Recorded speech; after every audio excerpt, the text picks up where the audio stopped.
हनुमान जी को शंकर सुमन भी कहा गया। सुमन की मतलब क्या होता है? लोग उसे पुष्प भी कहते हैं,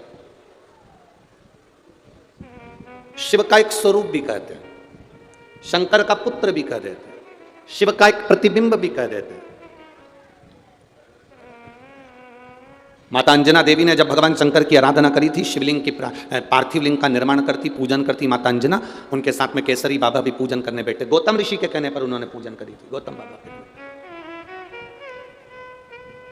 जब माता अंजना जी के गर्भ से संतान नहीं हुई, बहुत समय निकल गया, बहुत समय संतान का सुख नहीं हुआ, तब उन्होंने गौतम बाबा से कहा, पिताजी मेरी संतान नहीं है, मैं क्या करूं? पिताजी ने कहा, पार्थिव शिवलिंग का पूजन करो, उसका अभिषेक करो।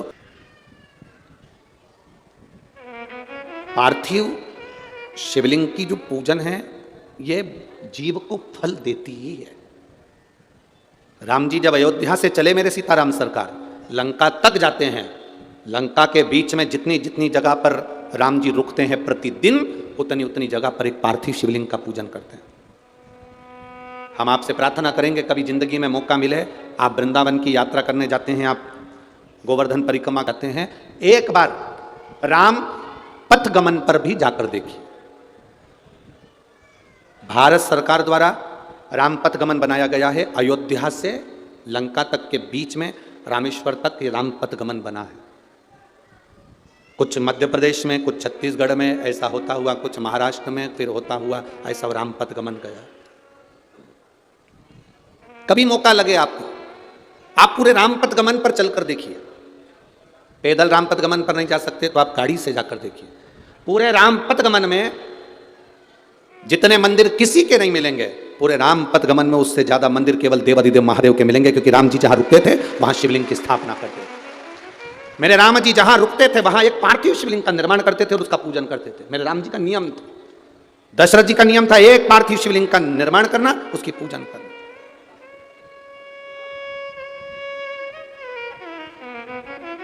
जनक जी का नियम था, एक पार्थिव शिवलिंग का निर्माण करना, उसकी पूजन करना।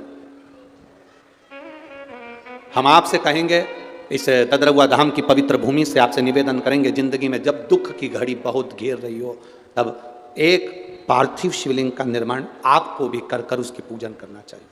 आप कहीं मिट्टी लेने नहीं जा सकते, अपने गमले में, जो गमला तुम्हारे घर के अंदर, उसमें जो मिट्टी हो उसी को ऊंचा उठाकर, उसी के ऊपर जल चढ़ाकर, उसी की पूजन कर कर उसी का विसर्जन कर दो और बाबा से प्रार्थना कर दो, बाबा मेरे दुख की ये घड़ी है, इसको तू संभाल लेना, तू जान लेना। ये उसके ऊपर छोड़ो।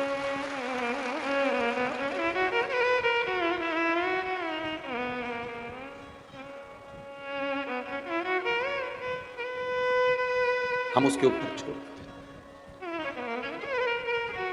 पूरे राम पथगमन में शिव जी के मंदिर मिलेंगे, पूरे राम पथगमन में पार्थिव शिवलिंग का निर्माण मेरे राम जी ने किया है।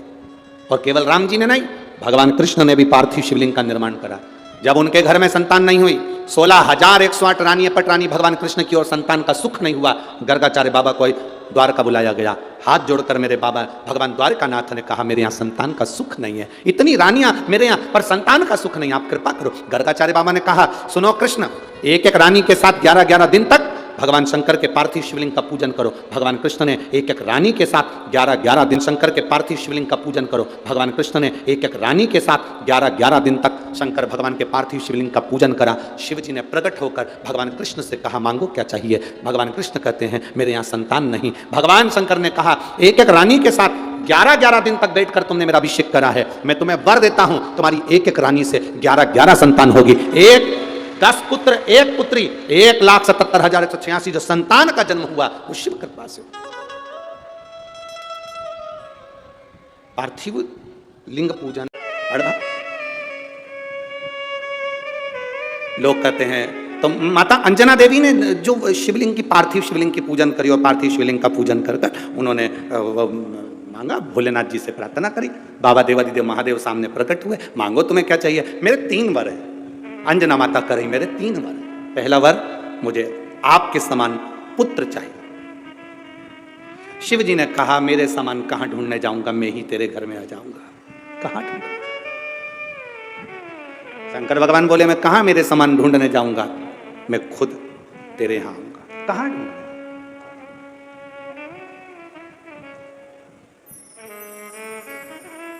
फिर कहा मेरा पुत्र जो हो अधिक बलवान हो, अधिक बलवान। शिव जी ने कहा जब मैं स्वयं आ गया तो बल तो है। तीसरा जो माता अंजना देवी ने भगवान शिव से मांगा है, शायद दुनिया की हर माँ को भगवान के सामने झोली पसार कर मांगना चाहिए। अंजना माता ने भगवान शिव से कहा मेरा जो पुत्र हो वो विनम्रवान हो, उसमें विनम्रता होना चाहिए। दुनिया की सारी माता को भगवान के सामने झोली पसार कर मांगना चाहिए कि मेरे घर में जो पुत्र जन्म दे वो विनम्र हो।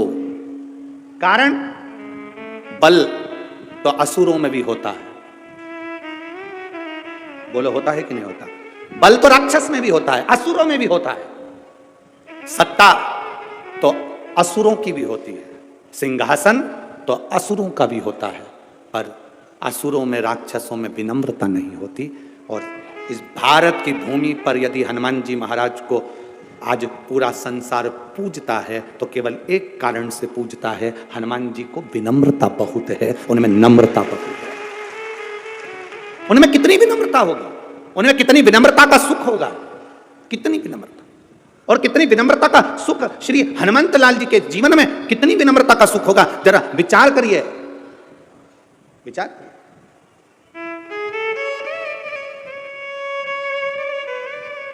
अब किसी ने कहा हनुमान जी में विनम्रता कहां दिखी, तो हम कहते हैं जिस समय पर सीता जी का पता लगाने के लिए जा रहे थे, जब मां जानकी जी का पता लगाने चले तो हनुमान जी को क्या कहते हैं, अष्ट सिद्धि नव निधि के असबर दीन और राम रसायन तुम्हारे पासा सदा। कितना सुंदर कहा गया, तुम में अष्ट सिद्धि है, नवनिधि है।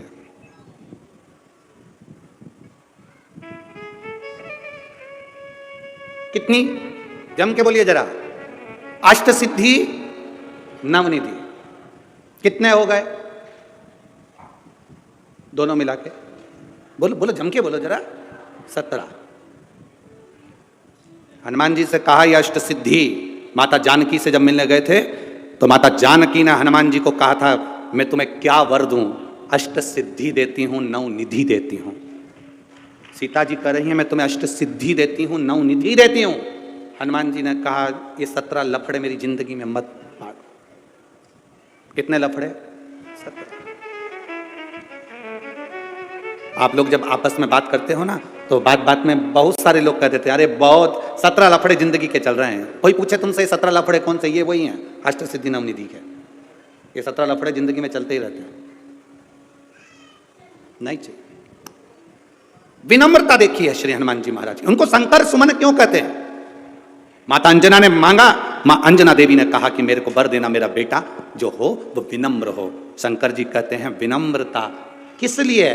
तो अंजना माता कहती हैं बलवान व्यक्ति, वीर व्यक्ति, सिंहासन पर बैठने वाला व्यक्ति, राजसी ठाट में रहने वाला व्यक्ति एक दिन मरकर चला जाता है। मरकर चले गया तो 2 साल, 4 साल, 6 साल, 8 साल उसको लोग पूजते हैं, उसके बाद कोई नहीं पूछता। पर कोई विनम्र व्यक्ति है अगर चला जाता है तो मरने के बाद भी पूजाता रहता है, उसकी विनम्रता के बाद।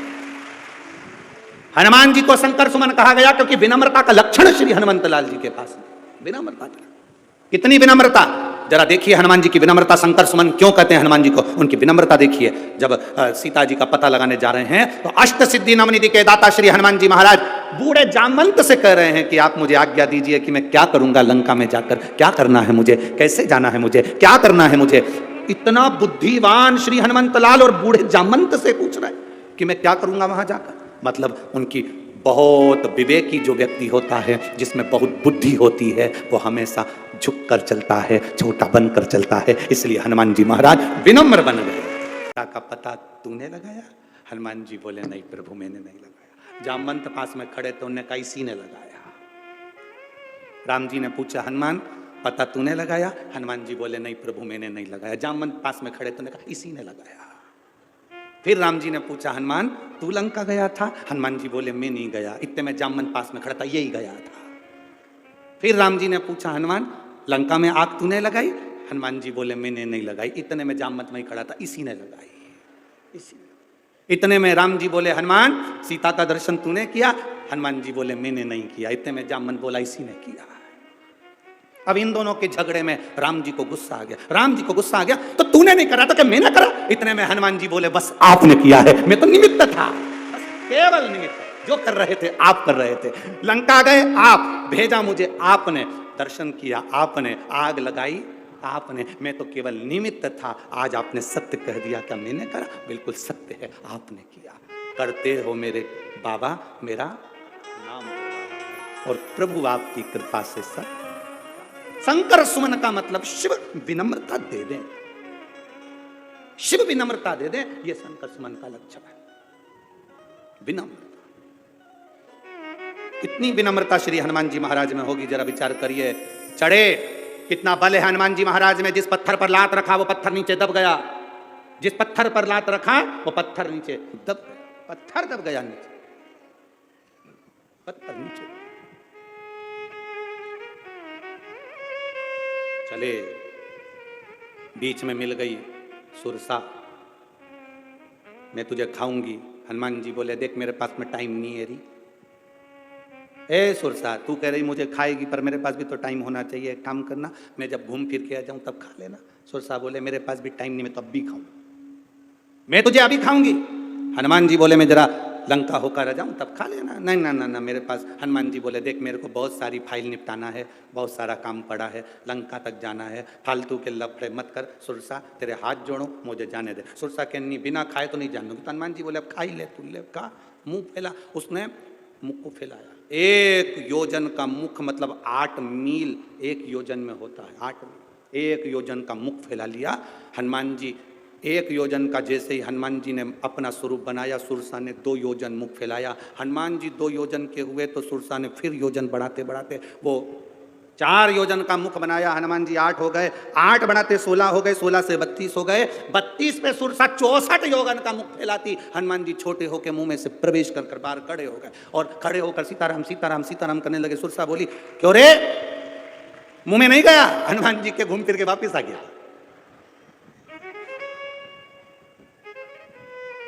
सुरसा ने कहा, तू घूम के आया अंदर? हाँ। मुख में गया था? हाँ। मेरा मुंह देखा है तूने अंदर से? हाँ। 32 दांत में से 4 दांत तुम्हारे लंबे हैं, बाकी के सब छोटे हैं। सुरसा बोली, फिर तो पक्का घूम के आया है, पक्का घूम के। देखो, इतना वीर, इतने वीर होने के बाद, इतने बलवान होने के बाद, प्रबल वीर होने के बाद भी हनुमान जी के विनम्रता देखिए। सुरसा को हाथ जोड़कर जा रहे हैं, नहीं तो ये राक्षसी थी, इसको हाथ जोड़ने की जरूरत क्या थी? हनुमान, तुम बंधे हो, मैं चाहूं तो अभी की अभी तुम्हें बांध सकता हूं। हनुमान जी ने कहा, मैं बंधा हूं, मेरा राम थोड़ी ना बंधा हुआ है, वो तो खुला है। मैं बंधा हूं पर मेरा राम नहीं बंधा है। मैं बंधन में हूं पर मेरा परमात्मा बंधन में नहीं है, वो तो खुला है ना। हनुमान, आप देख, रावण ने कहा, मैं तुझे भी मारता हूं। तुरंत दूतों से कहा कि इस बंदर को मार दो, इस बानर को मार दो। तब विभीषण उठकर खड़े हो गए, और विभीषण ने कहा, नहीं, कोई दूत आया है, उसको मारा नहीं जाता, गुप्तचर आया है, उसे मारा नहीं जाता, इसकी पूंछ में आग लगा दो। हनुमान जी ने कहा, देख ले, मैं बंधा था, मेरा राम नहीं बंधा था, इसलिए मुझे बचाने वाला उसने यहीं की यहीं भेज दिया। देख, हमारे बीच में कोई ऐसा होता है, हमारे परिवार में कोई ऐसा होता है, हमारे मित्र इष्ट जो हमारे नजदीक में कोई ऐसा आ जाता है, जो हमारी दुख की घड़ी में आकर खड़ा हो जाता है और हमारे दुख की घड़ी से हमें निकाल। शिव महापुराण में कथा आती है श्री ब्रह्मदेव की। ब्रह्मा जी ने एक बार भगवान विष्णु से पूछ लिया था, तुम्हारे पिता कौन है? तो भगवान विष्णु ने अपने ब्रह्मदेव से कह दिया था, मेरे पिता देवादिदेव महादेव, वो मेरे पिता हैं। अब ब्रह्मा जी को बड़ा आश्चर्य हुआ कि नारायण की नाभि से मैं प्रकट हुआ हूं, और नारायण के पिता देवादिदेव महादेव हैं।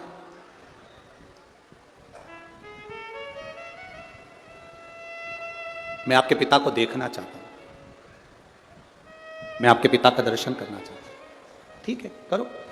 एक बड़े से पर्वत को ब्रह्मा जी और भगवान विष्णु ने घुमाना प्रारंभ करा। उस पर्वत को जब घर्षण करना घुमाना प्रारंभ करा, तो घुमाते घुमाते घुमाते घुमाते उस पर्वत को जब घुमाया गया, उसमें से अग्नि का एक खंभ प्रकट हो गया। अग्नि का खंभ प्रकट हुआ तो एक लिंग की आकृति, भगवान शंकर का एक प्रतिबिंब शिवलिंग प्रकट हो गया। एक शिवलिंग प्रकट हो गया। तुम्हारे पिता का सिर देखना चाहता हूं। ब्रह्मा जी सिर देखने के लिए चले, सिर देखने के लिए।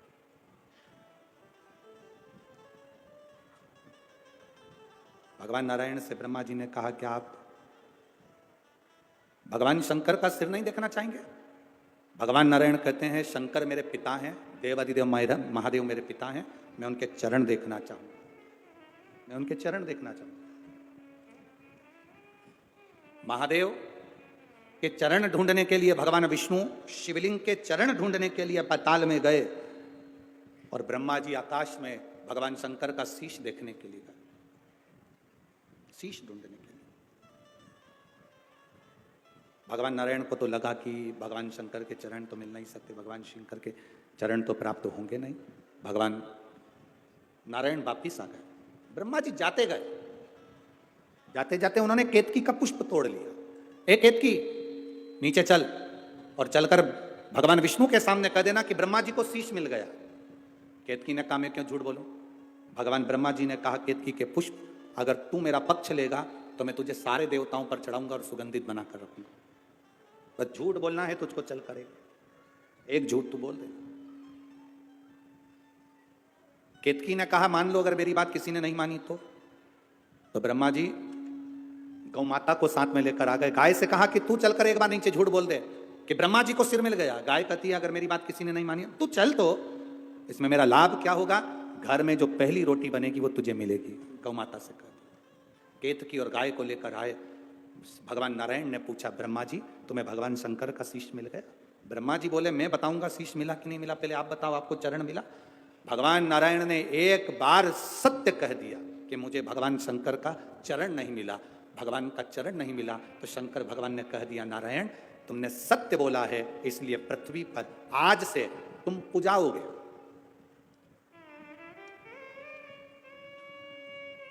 स्कंद पुराण की कथा में यह चरित्र मिलता है। नारायण तुमने सत्य बोला है, इसलिए पृथ्वी पर आज से तुम्हारी पूजन होगी और दुनिया के लोग तुम्हें सत्य नारायण भगवान कहकर पुकारेंगे और तुम्हारी पूजन करेंगे, क्योंकि तुम सत्य बोले हो। तुमने सत्य अपने साथ में रखा, इसलिए तुम्हें पूजा हो। आप लोगों में से कितने लोग हैं जिनके यहां सत्यनारायण जी की कभी कथा हुई? सभी क्या हुई है? रख लो रख लो। कथा में कितने अध्याय होते हैं? जम के तो बोलो जरा। 5।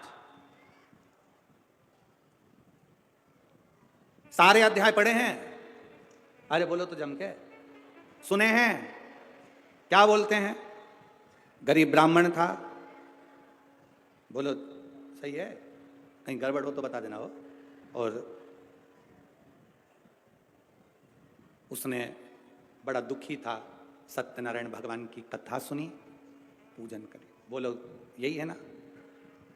फिर एक लक्कड़हारा था, उसने सत्यनारायण भगवान की कथा सुनी, पूजन करी। फिर एक बनिया था सेठ, उसने सत्यनारायण भगवान की पूजन करी तो सुंदर कन्या का जन्म हुआ। अब हर व्यक्ति ने एक बात कही कि सत्यनारायण की कथा सुनी, सत्यनारायण की कथा करवाई, सत्यनारायण जी की कथा करवाई। 5वें अध्याय में ये लिखा है, पढ़ा है कि सत्यनारायण जी की कथा करवाई, सत्यनारायण जी की कथा सुनी। पर समझने वाली बात यह है कि सत्यनारायण जी की इन 5वें अध्याय में आया कि कथा सुनी, कथा करवाई, कथा थी कौन सी? वो कथा कौन सी थी जो लक्कड़हारे ने सुनी थी? वो कथा कौन सी थी जो ब्राह्मण ने सुनी थी? वो कथा कौन सी थी जो बनिया ने सुनी थी? वो कथा कौन सी थी जो राजा ने सुनी थी? वो कथा कोई दूसरी नहीं थी, स्कंद पुराण की और शिव महापुराण की। इस कथा में वर्णन आता है ब्रह्मा जी के सामने, भगवान शंकर के शिवलिंग के सामने भगवान नारायण ने सत्य कह दिया था कि मैंने भगवान शंकर के चरण नहीं देखे। वो सत्यनारायण की कथा थी, वो सत्यनारायण की कथा। मैंने चरण नहीं देखे, एक बार मुख से सत्य कह दिया, उस दिन से भगवान सत्यनारायण की पूजन होने लगी। और पूजन तो तुम्हारी भी चालू हो जाए अगर तुम सत्य बोलना चालू कर दो तो। मना नहीं है। आज के जमाने में व्यक्ति सत्य बोलता कहां है? कहां सत्य बोलता? पूजन तुम्हारी भी चालू हो जाए अगर तुम एक बार सत्य कह दो तो पूजन होने में क्या। तब आया समय ब्रह्मा जी से भगवान नारायण ने पूछा, क्या तुम्हें भगवान शंकर का सिर मिल गया? क्या तुम्हें भगवान शंकर का सिर मिला? ब्रह्मा जी ने उसी समय पर झूठ कह दिया, हाँ मुझे भगवान शंकर का सिर मिल गया। शिवलिंग में से आकाशवाणी हुई, ब्रह्मा तुम झूठ बोल रहे हो। दुनिया में सब जगह पर झूठ बोल लेना चल जाएगा, पर शिव महापुराण की कथा कहती है एक शंकर की कथा में, दूसरा शंकर के मंदिर में, शिवालय में कभी झूठ मत बोलना, वो नरक जैसा जीवन हो जाता है। सब जगह झूठ बोलो चलेगा। हम कई बार शिव महापुराण की कथा में कहते हैं, आप कथा में अगर आए हो तो अपने घर पर बता कर आओ। आप कथा में आए हो कह कर आओ। 1 बजे से 4 बजे तक कथा है, 4 बजे की कथा पूरी सुनूंगी, कर्पूर गौरम होगा, तब मैं आखिरी में कथा सुनने के बाद अपने घर आऊंगी। मेरा इंतजार नहीं करना, बार बार फोन लगाओगे, मैं झूठ बोलूं कि ग्वालियर पहुंच गई, मैं बोलूं कि मुरैना पहुंच गई, मैं बोलूं कि यहां पहुंच गई, मैं झूठ नहीं बोल सकती क्योंकि मैं शिव जी की कथा सुनने जा रही। पहले ना अदालत होती थी ना पंचायत होती थी। पहले के जमाने में अगर निर्णय लिया जाता था, कोई बात का निर्णय लिया जाता था तो शंकर जी के मंदिर में ले जाया जाता था, उठा गंगा जली और कह दे कि तूने ये नहीं करा, क्योंकि हर व्यक्ति को मालूम था कि शंकर के मंदिर में अगर एक बार भी झूठ बोल दिया तो मरने के समय पर ना गंगा जल मिलता है ना परिवार के लोग अग्नि दे पाते हैं, इतना व्यक्ति को तड़पन होती। शिव तत्व की प्राप्ति सहज नहीं। ब्रह्मा जी और भगवान विष्णु ने जो घर्षण करा उससे शिवलिंग प्रकट हुआ, उस शिवलिंग को ब्रह्मा जी कर रहे हैं, क्या ये तुम्हारे पिता हैं? एक शिवलिंग को देखकर ब्रह्मा जी कर रहे हैं, क्या तुम्हारे पिता हैं? आपके सामने कई लोग सनातन धर्म पर उंगली उठाते हैं, पत्थर पर दूध डोल रहे, पत्थर पे दूध चढ़ा रहे, क्या इसमें भगवान है? ब्रह्मा जी ने भगवान विष्णु से कहा था कि शिवलिंग में, इस पत्थर के शिवलिंग में, इस अग्नि के खंभ में, क्या इस शिवलिंग में शिव है, तुम्हारा पिता है? भगवान विष्णु ने उसी समय संकल्प लेकर कह दिया था, इस शिवलिंग में मेरा पिता देवादिदेव महादेव है, ये सिद्ध है, वो निश्चित है। आपके भीतर जितना जितना सत्य प्रिय होगा उतनी जिंदगी की अनंतता। ब्रह्मा जी के सामने, ब्रह्मा जी ने शिव जी के सामने झूठ कह दिया। अब झूठ बोलने का फल क्या है? ब्रह्मा जी ने झूठ बोला, कहा मेरी बात ना मानो तो केतकी के फूल से पूछो। झूठ को प्रूफ चाहिए, सत्य को प्रूफ नहीं चाहिए। असत्य को प्रूफ की जरूरत पड़ती है। आप ना मानो तो पूछो। केतकी के फूल से शंकर भगवान के सामने भगवान विष्णु ने पूछा, केतकी के पुष्प, क्या ब्रह्मा जी को सिर का दर्शन हुआ है? शंकर जी के, महादेव के सिर का दर्शन? केतकी का फूल कहता है हाँ, ब्रह्मा जी को सिर का दर्शन हुआ तो शिवलिंग में से आकाशवाणी हो गई। केतकी का फूल तो झूठ बोल रहा है। शंकर भगवान के शिवलिंग के सामने तूने झूठ बोला है केतकी के पुष्प, मैं तुझे श्राप देता हूं, सारे देवताओं पर केतकी का फूल चढ़ेगा पर शंकर पर कभी नहीं चढ़ेगा। भूल से भी अगर केतकी का पुष्प शंकर जी पर चढ़ गया तो 1000 गौ हत्या के बराबर दोष लगेगा। केतकी नहीं चढ़ेगी क्योंकि इसने झूठ बोला। इतने में ब्रह्मा जी ने कहा, यह आकाशवाणी झूठी है, पूछना है आपको तो गौ माता से पूछ लो कि मैंने शंकर भगवान के शिवलिंग का दर्शन करा। भगवान नारायण ने हाथ जोड़कर गौ माता से पूछा, गौ माता आप बताओ क्या भगवान ब्रह्मा जी ने शंकर भगवान के शिवलिंग का दर्शन, भगवान शंकर के शीश का दर्शन करा? गौ माता ने भी झूठ कह दिया, भगवान ब्रह्मा जी ने शंकर भगवान के शीश का दर्शन करा है। क्रोध आ गया देवादिदेव महादेव को, शिवलिंग में से आकाशवाणी हो गई, ए ब्रह्मा, ये गौ माता भी झूठ बोल रही है। हे गाय, जगत की तू मां कहलाती है गौ माता, पर तूने शिवलिंग के सामने झूठ बोला है। मैं तुझे श्राप देता हूं गौ माता, तेरा पूरा शरीर पूजा जाएगा पर तेरा मुख अपूज्य रहेगा, क्योंकि तूने झूठ बोला है। तो झूठ बोली है इसलिए कली काल में तुझे झूठन खाने को मिलेगी, क्योंकि तू झूठ बोली है, तू असत्य बोली है, झूठ बोली। हमारे सनातन हिंदू धर्म में, सनातन धर्म के अंतर्गत गौ कन्यादान आगे से होता है, वस्त्रदान आगे से होता है, अन्नदान आगे से होता है, स्वर्ण दान आगे से होता है, भूमि दान आगे से होता है। केवल सनातन धर्म में एक दान है गौ माता का जो आगे से नहीं होता। गाय के पीछे खड़े होकर पूंछ पकड़कर गौदान करना पड़ता है, क्योंकि गाय आगे से मुख से झूठ बोली थी, इसलिए पीछे से दान होता है। हमारे यहाँ गौदान आगे से नहीं होता, पूंछ पकड़कर पीछे से किया जाता है, क्योंकि गाय ने झूठ बोल दिया। तो झूठ बोली है गौ। सारे सनातन धर्म में जितनी परिक्रमा होती है आगे से होती है। हनुमान जी की परिक्रमा करो आगे से, पीपल की परिक्रमा करो आगे से, देवी की परिक्रमा करो आगे से, देवता की परिक्रमा करो आगे से। केवल गौ माता की एक परिक्रमा ऐसी होती है जो गाय की पूंछ से चालू होती है और पूंछ पर विराम होती है, पीछे से चालू होकर पीछे विराम होती है, आगे विराम ही नहीं होती, क्योंकि इसने शिव जी के सामने झूठ कह दिया था। तो शंकर के मंदिर में जितनी देर जाओ उतनी देर तुम्हारे मुख से सत्य निकलना चाहिए, इसलिए उसको कहते हैं सत्यम शिवम सुंदर।